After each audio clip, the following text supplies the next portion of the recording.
everyone.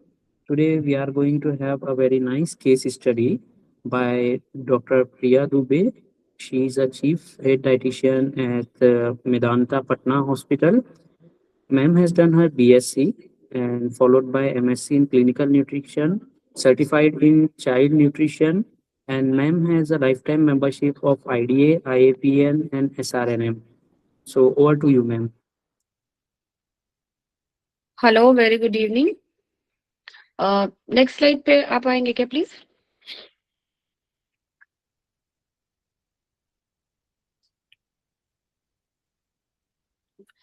So today we will discuss about carcinoma, cancer patients regarding. So nutrition is very important for cancer patient because those patient who is suffering from carcinoma and chemotherapy, radiation therapy, so multiple types of deficiency they'll have like test smell, vomiting, nausea. So, nutrition in cancer, focus on high protein supplementation in cancer patient. Next.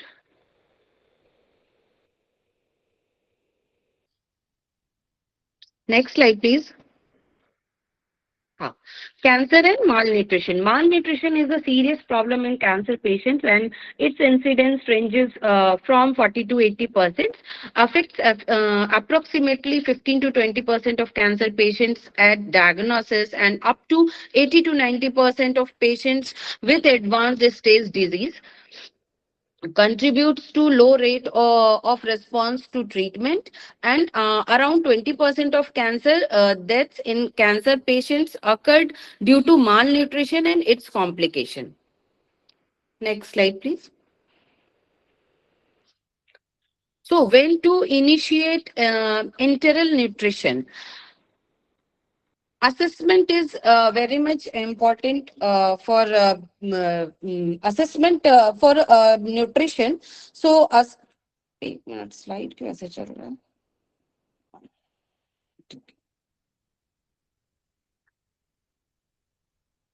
एक oncological diagnosis, onco-specific treatment, prognosis, malnutritional status, nutritional requirement, duration of nutritional support, etc. Inadequate intake indication of nutritional support. Intake is 70% less than requirement. Intake 75% to 60% requirement with diet and advice. Intake is 60% less than requirement for 1 to 2 weeks by EN or tube feed. Insufficient or not possible. PN 7 days, less than 7 days or greater than 7 days. Next slide. Here is some example of our hospital. In Medanta, types of diet is liquid diet, which gives 550 calorie and 12 gram protein. Soft diet and normal diet, it gives 1800 kilocalorie and 70 gram protein. RT feed 100 ml, which is kitchen feed, it gives 720 kilocalorie and 22.5 gram protein. RT feed 150 ml kitchen feed, it gives 1080 kilocalorie and 33.75 gram protein. RT feed 200 ml kitchen feed, it gives 1440 kilocalorie and 45 gram protein, which is very less. Next. Digestive spectrum, types of enteral formula which we are using in Medanta Patna. Core classification is formulas are categorized by nutrient complexity to match patient GI function. Polymeric contains whole protein and complex carbohydrates, standard for functional GI tracts. Semi-elemental, partially broken down into peptides and MCT fats for easier absorption. Elemental pre-digested amino acids and simple sugars, ideal for severe malabsorption or pancreatitis. Next. Targeted nutritional support. which is disease specific, like diabetes, renal, and pulmonary. Immune enhancing contents specialized immunonutrients, arginine, glutamine, and omega 3 fatty acid indicated for surgical recovery and critical care patients in the ICU. Modular addition, singular micronutrients modules used to supplement standard feeds allow for complete customization to meet specific metabolic deficits or requirements. Next. So here is a case study of ICU critical care patient managing extreme respiratory failure. थोड़ा back जाएंगे पीछे एक slide पीछे.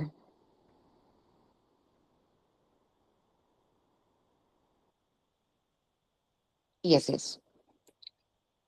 Managing extreme respiratory failure, myeltoma, hypercatabolism, CLD, and hyperenemia. Next. Nutritional screening tools.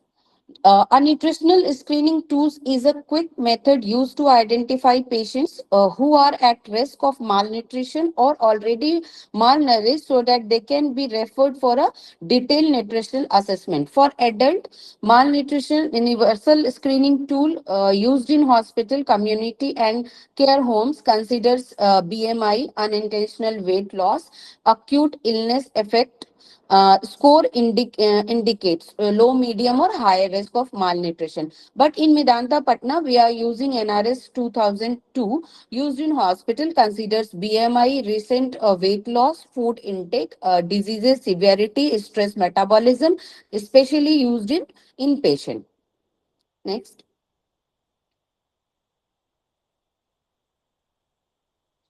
ICU presentation and multi-organ vulnerability. Patient baseline and history. Patient profile, name is here, 68-year-old male with a high comorbidity baseline, oncological stage, diagnosed mucosa-associated lymphoid tissue, lymphoma, organ impaired, documented chronic liver disease, BPH, type 2 diabetes, hypertension, and hypothyroidism. Emergency presentation, acute crisis, admitted with high fever, productive cough, severe respiratory distress, and bilateral pedal edema, critical hypoxia. Presentation SpO2 was 51% on room air, prompting immediate intubation.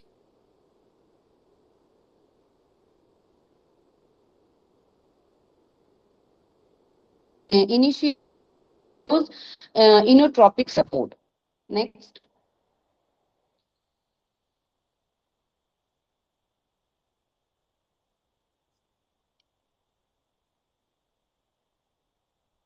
Slide visible नहीं है. Next slide, please. अच्छा, हो गया क्या? Yes. Nutritional screening NRS 2002. Current complaints oncological stage diagnosed mucosa associated lymphoid tissue lymphoma. Gender male, age 68, height is 172 centimeter, weight not known. That's why we are using MAC. BMI is 23.9, approx with impaired condition. Unintentional weight loss has taken place. Food intake in the preceding week 0 to 25%. Reduced dietary intake in last week, yes. Only on TPN, no oral. EN intake, severe illness, yes. Major trauma with shock.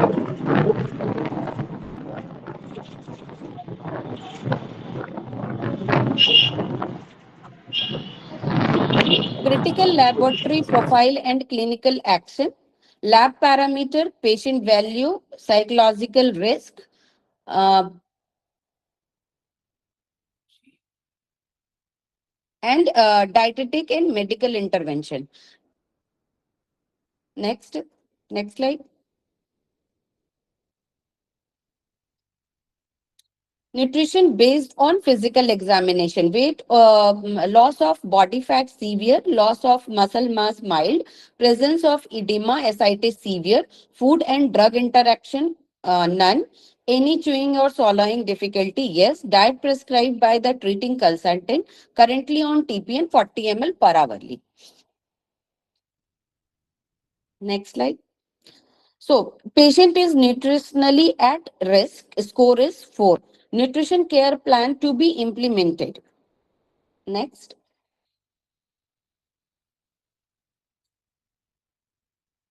Recommended nutritional requirement. AF activity factor in bed, not mobile. Thermal factor 39 degree. EF post-operative state, sepsis, multiple trauma. Basal energy expenditure or actual energy expenditure. Calorie recommended higher estimate 30 to 35 kilocalorie per kg, that is 2330 to 2716 kilocalorie per day. Typical critically ill trauma range is 1.2 to 2.0 kg per kg gram per kg per day, that is 93 to 155 gram per day. For ABW 77.6 kilogram, that is 116 to 155 gram per day, using 1.5 to 2 gram per kg. 1.2 gram per kg lower bound, that is 93 gram per day.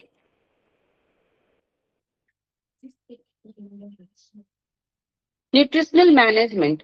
The patient was started on TPN at the rate 40 ml hourly, which was tapered down to 20 ml hourly to optimize his nutritional support and fluid balance.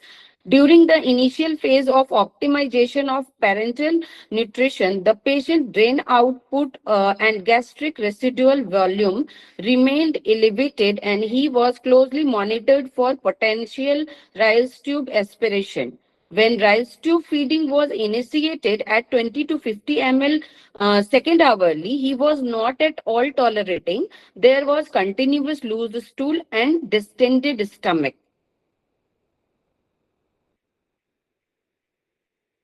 From TPN transition to internal feeding, continuous drip feeding was initiated.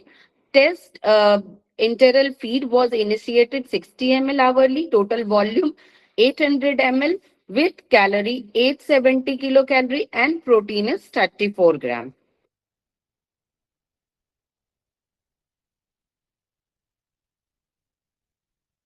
The exact nutritional delivery along with the mode and rate of feeding throughout the hospitalization period.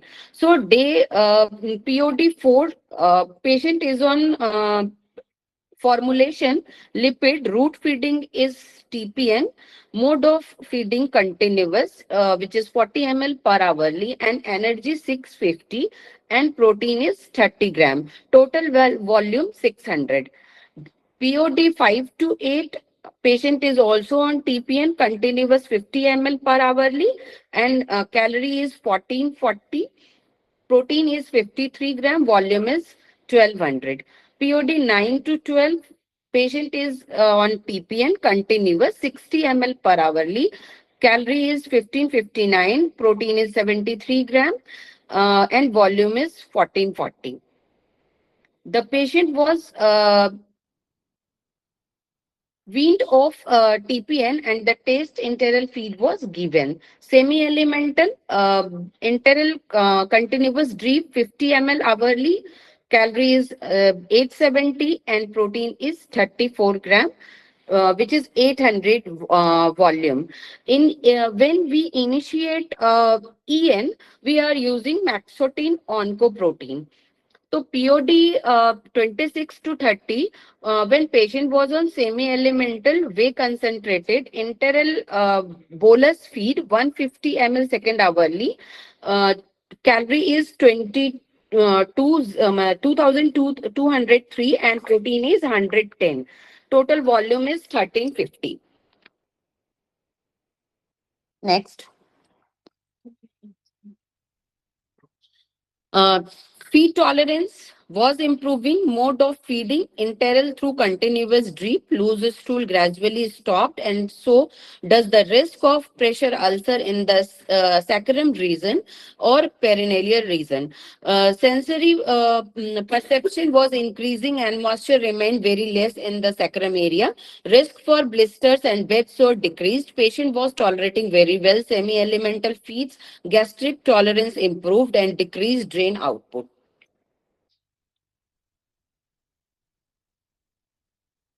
Further progression, manual muscle, voluntary control improved, sensory touch, pressure, pain and test improved, while on EN, solo assessment of blenderized diet was conducted.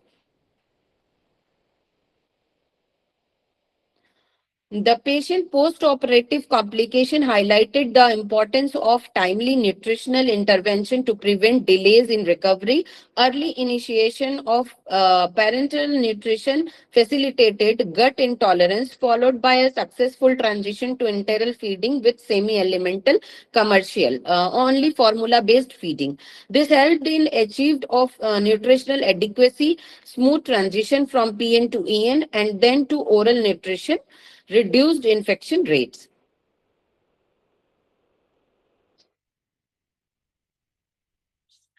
Thank you so much. So this is the whole case study.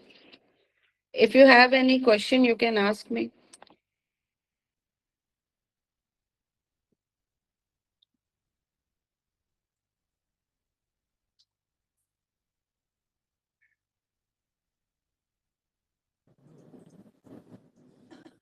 Yeah, good evening, everyone. The forum is open for all.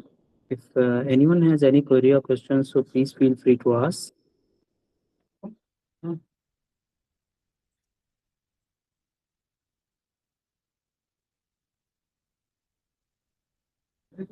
Or if you want to drop your question on chat box, please drop.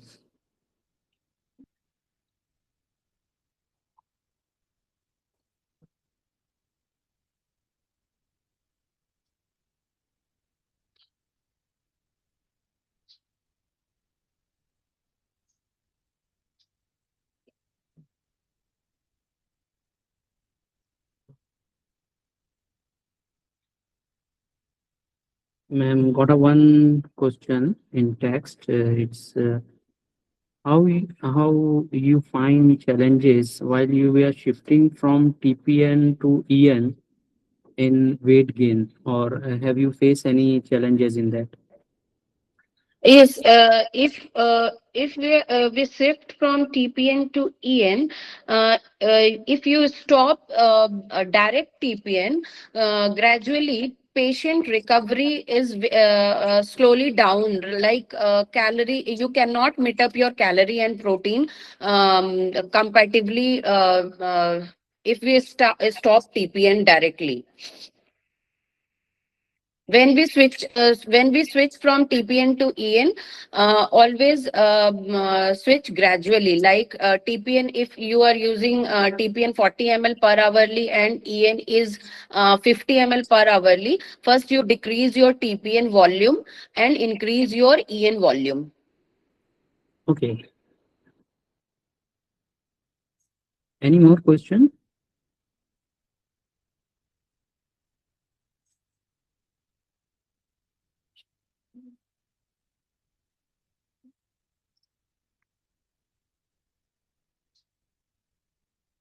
Okay, so I think, ma'am, it's very clear to everyone, and thank you so much for your valuable time and giving the insights how to tackle the patient shifting from TPN to EN, Yes. and how the enteral feed has a scientific formula feed help you out to shift in smoothly and getting a good result for your patient.